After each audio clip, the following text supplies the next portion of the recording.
Jaguar has an interesting history. They're probably best known for the stunningly beautiful sedans, coupes, and convertibles that they designed in the 50s and 60s. The problem with Jaguar is they never really got past those designs. They embraced retro before retro was cool. Styling has been stuck in another decade for years, plus the hangover Jaguar has from the poorly built cars they built for so long has resulted in miserable sales around the world. This is the car that Jaguar hopes will turn things around, the XF. And the thing is, it looks nothing like any Jaguar we've seen before. They realized if they wanted to get new buyers to the brand, they couldn't continue to churn out the same looking car year after year.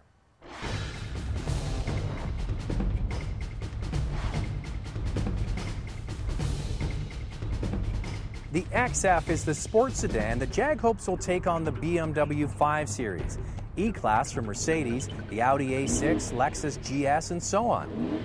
So how are you going to get people into a Jag? Well, first of all, you have to come up with a well-designed car that has good quality and is priced less than everybody else. Okay, let's start with the design.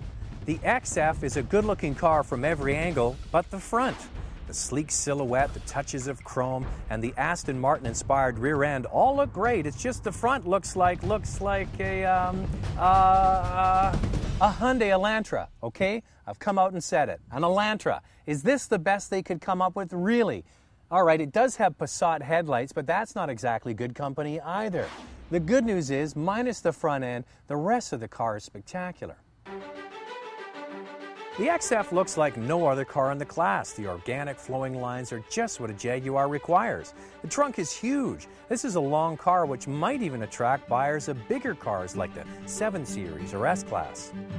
The interior of the XF is just what you would expect from Jaguar, beautifully finished. Everything is very subtle and sophisticated. There's a lot of silver used in the center console. I'm not a big fan. Some of the buttons look like kind of Sansui stereo from the 70s, but it wouldn't stop me from getting the car. It's really nicely done. Here's a bonus. You get 1, 2, 3 cup holders in the front. That's a beautiful thing. And when you start the car, watch this.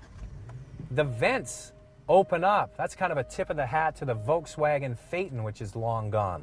Now, what you have here with the center console is a very intuitive design. You don't have a center console that is really over-cluttered and hard to use like you get in other cars in this class. The other thing, when you start the car, this pops up. No, it's not an iDrive. It's the gear selector. You turn it back and forth to put the car in and out of gear, and it kind of makes sense.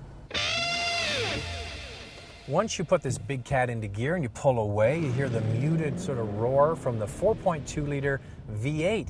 You see, the XF is only sold with a V8. It produces 300 horsepower. There is a more powerful version, though. It's the same engine, but a supercharger is bolted on, and that one gets 420 horsepower.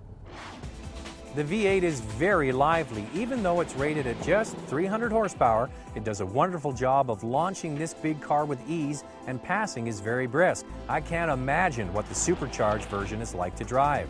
The 6-speed automatic has a sport mode and the ability to shift from the steering wheel with paddle shifters. The cockpit is also very nice. These seats are very comfortable. You can tell that Jag and Volvo used to share the same stable at one time. It's very reminiscent of Volvo seats. The console is very close at hand. It wraps around the driver, so it's not only sporty but luxurious.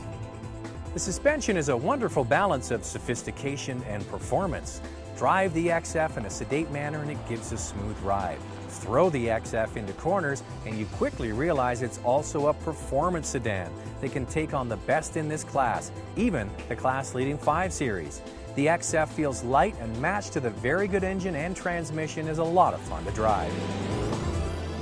I'm going to tell you, I had some doubts about the XF. I really didn't want to like a car that looks like a Hyundai Elantra. But you know what? I love this car. I love it a lot. Now here's the kicker. The XF is $10,000 to $20,000 cheaper than any other V8-equipped European luxury sedan in its class, except for the Volvo S80, which is only $5,000 more. The XF starts at $59,800. The premium luxury model is $65,800, and if you want the powerful supercharged model, it's $77,800. As I mentioned earlier, Jag is suffering from the hangover that they had from the poorly built cars they produced for quite a long time. If you ask 10 people on the street one thing about Jag, they would all say poorly built cars. But the opposite is actually true. That whole thing is behind them, well behind them. Ford might not have done a lot of things right when they owned Jaguar, but they did improve quality immensely. So, the Jaguar XF.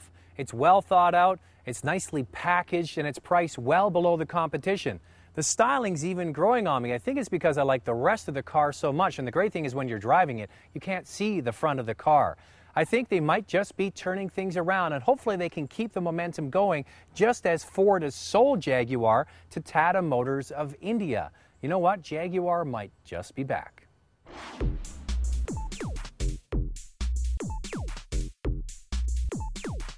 For complete specs, go to our website at drivingtelevision.com.